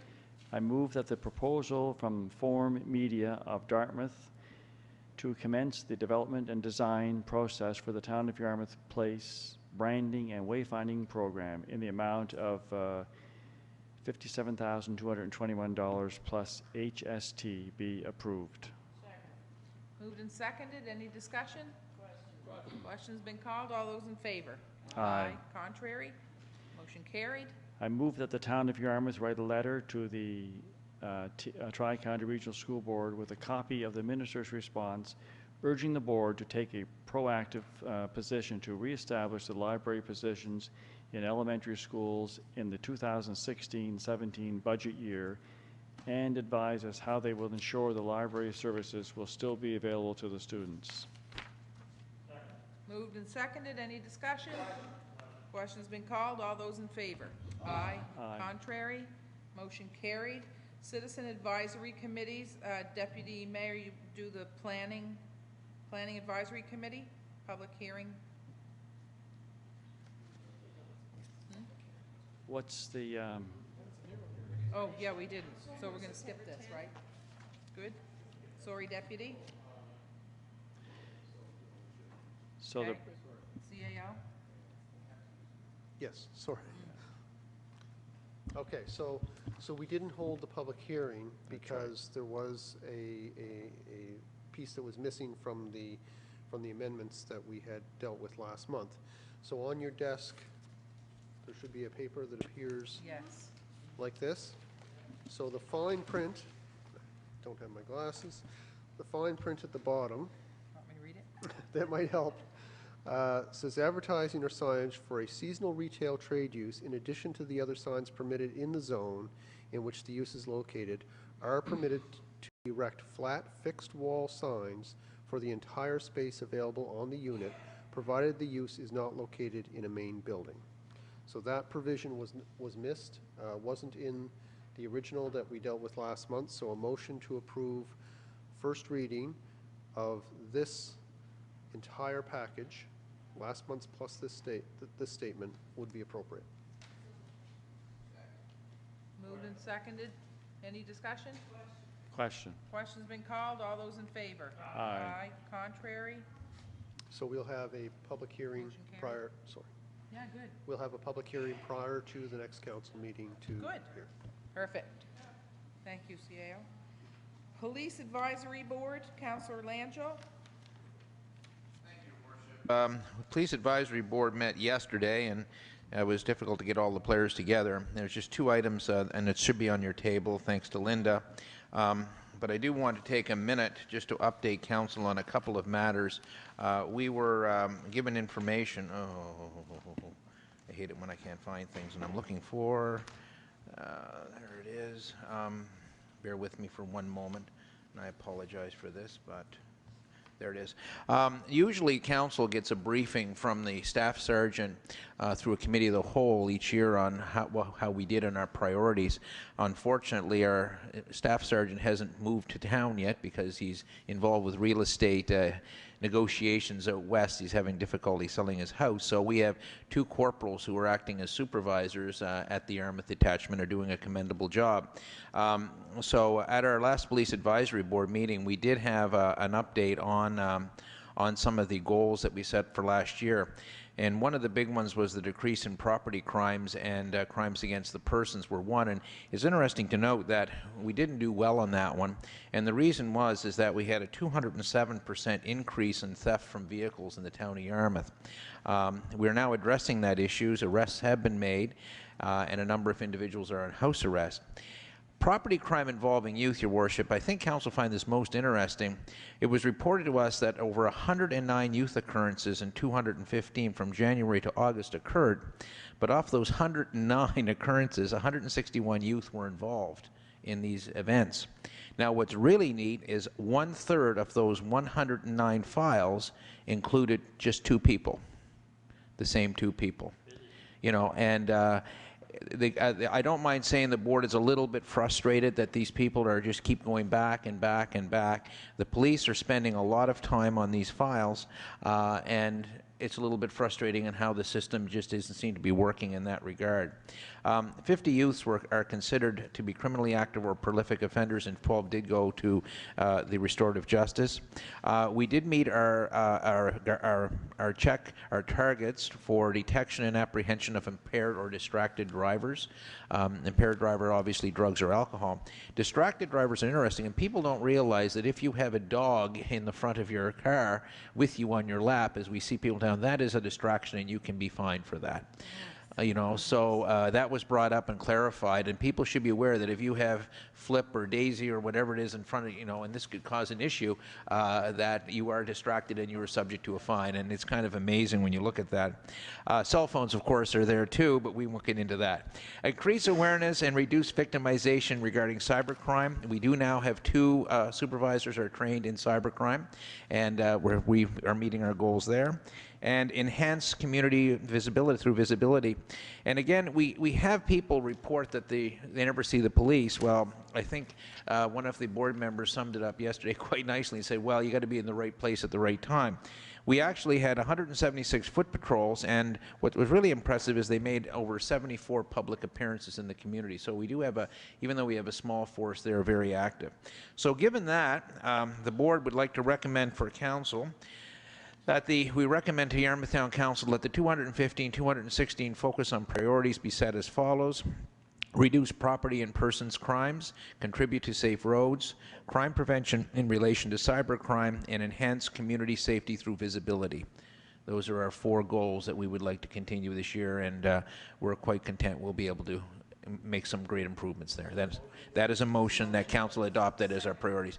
Thank you, and it's pretty straightforward, and we set goals, and the police are trying to get those numbers down, and with the exception of the property, we haven't done well, and if it wasn't for those offenses, and it was pretty sad, Your Worship, you were there yesterday, it's now to the point in this community, and this is interesting public knowledge, that they're apprehending young offenders with actually shopping lists in their pocket. In their pocket, if you remember, that people are saying, okay, this is what I need, and they will go to stores and steal this stuff using a list. And they have actually apprehended people with that list. So it's amazing the sort of things that are happening, and police are doing a very good job in trying to bring these people in. They are. So the other funny thing, as I sat at the table and listened to statistics, I thought if I had just locked my vehicle doors, stats would be at just about 0. 4 times this summer. 4 times, just in my backyard. So I lock my vehicles now. My watchdog is out. And it's in, I still say, and I think I said it yesterday, when the corporal said, "Do you lock your vehicle?" And I said, "It's my vehicle. I shouldn't have to." But I guess we do. And the other comment I forgot, Your Worship, is that it's so important that the public be aware that if you do have that happen, even if it's just small, that you suspect somebody, please call the detachment, because it gives them the necessary statistics, and are also to see where people are operating and to see if there's any regular area. And this will let the police know to step up patrols in that particular area or not. So as they pointed out yesterday, they're confident that a larger number of people never reported this, and it's quite important that you do report this to the detachment, and then they would be very quickly to work on that. Everything. Whatever, because what happens, even with us as a council, we've seen, people wanting stop signs in different places or lights on the stop signs, but if the traffic authority has no backing, no statistics, so thanks for bringing that up, it's a good point. Anyway, I call the question, Your Worship. Councillor Dawes? Thank you, Your Worship. Through you to my colleague, Councillor Langell. Not to put you on the spot, it's going to sound like I put you on the spot. No. But I'm not meaning to. I'll come over, hold your hand. Could you please take a moment and share with the audience and with our residents the difference between having to call 911 and the town detachment? And would you have the telephone number available? 7428777. There we have it. All right. Thank you very much. 18 years there. Go ahead, Councillor. I think it's very straightforward. 911 is for emergency calls, and for instance, if you have somebody in your backyard or you need instant police assistance, you would phone 911. If, on the other hand, you wish to follow up a police file or anything of an administrative note that does not require a responder, you would call 7428777 during the day. People are not at the detachment during the night for the most part. Maybe the officers drop in and out of there for the most part, but they're on patrol. You would please phone 911. The 7428777 is just for business. I mean, that's for, you have to come in to, it could be, a public safety check, or you may have to do a personal safety check, or things along that line you may have to do, or a security check, clearance, or anything along that line. That's what you use that for. Good. Thank you. Okay. Question's been called. All those in favor? Aye. Contrary? Motion carried. Councillor? Okay, the last one. This is going to be interesting. There was a discussion at the table regarding motorized bicycles in the town of Yarmouth. Your Worship brought it up, and we had quite a lively discussion on it. And of course, on the board we have members of the RCMP, and as a result, this motion has come out that we're making a recommendation to council to direct staff to research other communities to see if they have any bylaws or regulations by licensing or permit to operate motorized bicycles within the town. And if it's seconded, I'll explain her. Thank you, Councillor. The police suspect that some of these motorized bicycles have exceeding the 50cc size. And this is the concern. It's a little bit larger. They seem to be a little bit souped up, but they don't have that power to check them. So there's, unless they're involved with committing an offense or that, we have no regulations for motorized bicycles in the town of Yarmouth. They're suggesting that maybe it would help them if they did, and just as a thought. So that's why we're throwing it out. Let staff come back with us, because we figure we're not the only community that has these. And there has been some safety concerns. People may be aware that we only have had, I think, Your Worship, 4 victims of accidents, and one did actually involve a motorized bicycle that went into a pole, and as a result, an individual was killed. And so there are some concerns there. The police are saying we're seeing these motorized bicycles zipping down lanes of traffic. What happens if somebody opens the door, and where's it all at? So we're kind of thinking of maybe a little bit of, maybe look at this to see what we can do. Good motion. I was under the impression that bicycles had to follow the rules of the road. So when you go through a stop sign, and I have to slam on my brakes because, and these guys are great, like they're fun, they're positive, they're great to talk to, but yeah, boy, there's been some pile of near accidents. So moved and seconded, Deputy? What about my Segway?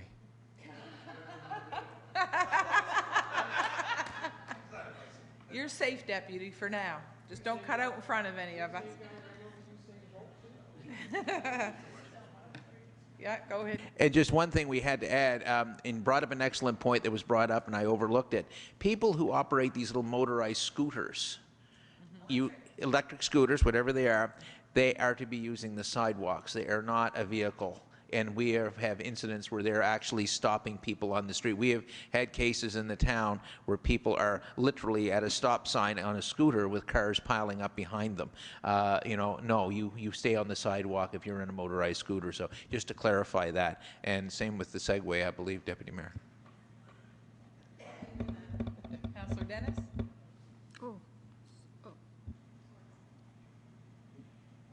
Oh, it's off.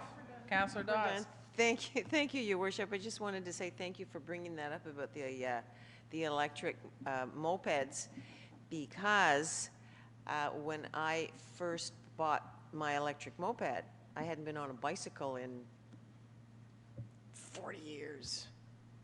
And I thought, no, just to be safe, I'm going to take it home along the sidewalk. And I had, on that short stretch, along Main Street, I had at least 5 people, residents, tell me, that's illegal. You're not allowed. You should not be riding that on the sidewalk. So there are misconceptions out there. So I'm glad you brought that up. Good, so the motion's on the floor. Did we vote on it? Questions been called? All those in favor? Aye. Contrary? Motion carried. Thank you. Those 2, Communities in Bloom. Councillor Langell. Just 2 quick items, Your Worship. We received word, and I stupidly forgot to bring the magazine, but I will give it to Linda to scan. We were featured, Yarmouth was featured in the National Garden Making magazine for Great Gardens in Canada.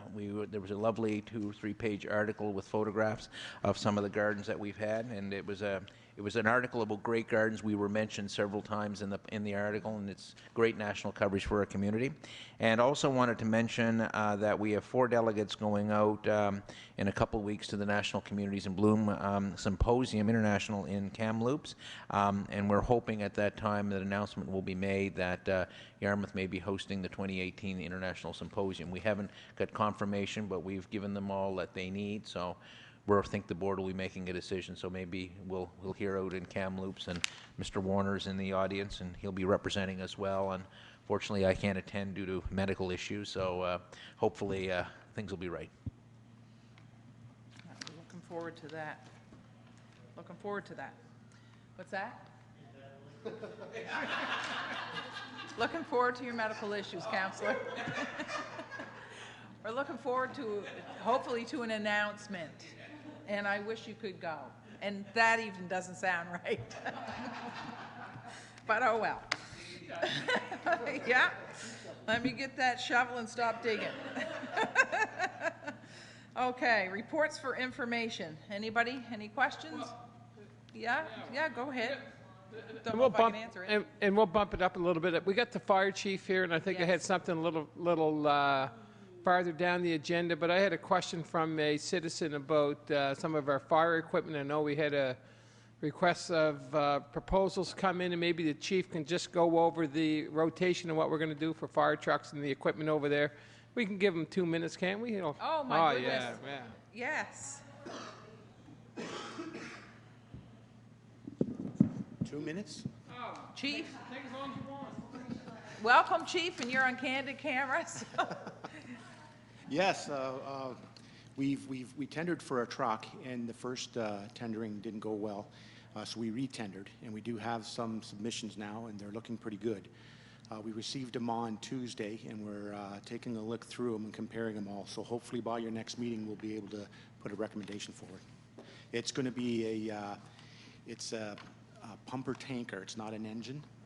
Basically, it does 2 jobs instead of 1, because our current configuration only has 2 personnel going out on the first responding unit, and they get on scene and they don't have all the equipment they need to actually perform the function they're there for, and they have to wait for backup to come. So by having this type of unit, they'll have all the equipment they need on scene for as an example, car accidents with entrapment, things like this. And that's going to replace, what's that going to replace? That's going to Chief? replace the current rescue unit and the old engine that we have. Okay, So it's replacing 2 vehicles for 1. And it's Okay. doing a better job and allowing the guys getting on scene faster because they'll have all the equipment they have. And I know when you, perfect, that's where we're going. We're moving forward together. And I know when you came and made your presentation to the, when we did our budgeting process, and you had a 5 or 10 year plan for some It other was a equipment. Can you 20-year tell us, plan, like, yeah. just maybe just the next step that we're going to be doing for Well, equipment? right now, that plan, I think it was shelved. I'm not sure what went wrong or where it went, right? But right now, we just concentrate on this 1 unit, and then in the future, we'll take a look at it again and find out what we can get next, right? 'Cause Okay, I'm not good. sure how it. Good. Thank you, Chief. That wasn't even 5 minutes. Deputy? John, are we going to sell our old unit to West Hands? I can't answer that. Oh, I was going to say, I must have missed that part. Thanks. Thank you, Chief, for sharing that with us. Okay, reports. I have a mayor's report, and it's pretty short, and Tina, I'll get this to you. It'll be a little bit longer when I get it to you, because it's just basic now. It's that time of year again, and while there are a few days left of summer, those things that scream fall is here are all around us. For us in Yarmouth, it's an influx of students beginning their studies at NSCC. It's the ice in both arenas as minor hockey begins, and huge crowds welcome our mighty Mariners back to the fish tank. School buses, compact cars filled to the capacity with teens, lineups in the pizza and sandwich joints, and increased activity at our wharves as our fishers begin to ready themselves for another busy season. It was an extremely busy summer. While the final decision regarding the ferry service will be made within the next 8 weeks, the provincial government is committed to the service, and Minister McClellan and his team are looking at all aspects of the service to make the right decision going forward. It's our job as a town and a region to ensure that we spend the next months readying ourselves for the thousands of visitors that will be here again next season. There's much to do, and focusing will get the job done. There have been quite a number of changes on the business front this summer. I think everyone will agree it was a crazy summer for businesses. A warm Yarmouth welcome is extended to Winners and Rossi's, now open in the Yarmouth Mall, and we'll soon see the Great Canadian Dollar Store take up residence there as well. Giant Tiger's up and running. Design Line is undergoing huge renovations and promises exciting things in the coming months, so stay tuned. Click Fashions has found a home on Main Street. Jake's has added a bump out, and that puts our bump outs up to 4, and it just creates a dynamic in the downtown that's great, and it entices everyone to sit and relax. And there's much more in the works. The facade program continues, and a drive down Main Street reveals an increase in the number of businesses taking part and getting up and running as well. Color is popping up all over, and the work is being done as fast as the work crews can handle it. We've been asked this, I'm sure everyone at the table has been asked this question many times, you know, why only 3 or 4 buildings? Well, I think there's more than that now, but it's a matter of getting the work crews up and running. I encourage each of you to take a drive through the residential part of the entire town as well. Homes are being painted by private homeowners. Bright, cheerful colors are abundant, and entire neighborhoods are being brought back to their former glory. Some have asked, Some have asked this, actually, have been asked this often. What's the big deal about a bit of paint? But the work being done brightens the neighborhoods, it adds value to the homes, it instills pride in the homeowners and their neighbors, it encourages neighbors to step up and do the same, it provides jobs for many and tells the world we're proud of who we are here. The work done in the Heritage District brings accolades and has set a great example for other neighborhoods to follow. It's a job well done by all. I jotted down here as well what's upcoming, and for everyone to keep, stay tuned. We have Music Week coming. The Yarmouth and Area Chamber of Commerce has an awards ceremony, things like that. The summer hits, including the parade and Seafest and the car show, are growing in leaps and bounds. I want to say a thank you to Housing Minister Joanne Bernard for the exciting announcement regarding the Neighborhood Improvement Program. Staff from Housing Nova Scotia are still making their rounds to those residences included in the selection area. Applications are being filled out, and we should see lots of work being done very soon. Over 200 homes will have access to the program, a tremendous help to revitalizing the entire town. Avalon Rare Metals continues to do site work at what locals refer to as the tin mine. Company officials keep us continually updated, and more meetings are being held later this month with municipal officials so that we're not only kept abreast of activities and plans, but so that we can ensure we're ready when they do move forward. It's certainly great to know there's activity there. I'll end on this note of hope. Council received an email from our CAO today with some exciting statistics. Thank you for that. It was a really good email. During pre-budget deliberations, Council was presented with a number of statistical indicators around our local economy. One indicator used was the percentage difference between sales prices of properties sold in the town and their assessments. Over the past 6 months, the average property in Yarmouth has sold at just 4% below assessment, the lowest variance reported in the past 3 years by at least 10%. That's a big deal. Our CAO also reported to Council that when the economy fell into the recession in late 2008, over a period of more than 4 years, fewer than one home per year sold for more than $200,000. Over the past 6 months, 10 properties have sold above that number. While these aren't scientific indicators, they most certainly point to a renewed hope and optimism in the housing market in quite a number of years. So this is great news for this town. All is not perfect, and everybody at this table is very aware of that. It takes time, money, energy, planning, a deep understanding of the system, a great deal of commitment, and a strong vision to turn things around. So I want to end by saying this, that we sit at this table, 7 of us, 8, 9, sometimes 10. We sit at this table and we make decisions, and we don't always agree, but we put everything on the table, and the disagreements, I believe, 100% bring us to the right decisions. And even though we stumbled a couple times, I think this council has come through with the right decisions that's brought us to where we are today. And there's a marked difference. There's a change in the economy in general, but Yarmouth wants to be a piece of that. So I'm just going to say thanks to everyone here, because it's hard work. And I know that some people out there think that we sit at the table for a couple hours once a month, and you don't. You don't.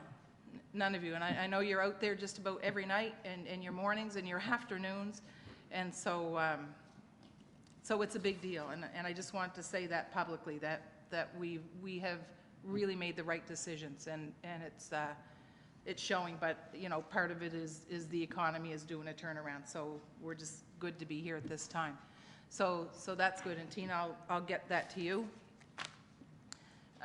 Approval of oh no, we have additions. So the pumper rescue truck. That's taken care of. We did that, and then the building permits. Did you want to speak to that, CAO? Thank you. Okay, so council discussed last month the idea of somehow waiving building permit fees for people who were doing renovations. This is how it started. People doing renovations in that housing program, and the discussion expanded to, well, couldn't we do better than that? Couldn't we be fair to all of our residents who were doing similar work? And so I've talked with our Director of Finance, and I've talked with our building inspector, And there's a couple of bits of good news.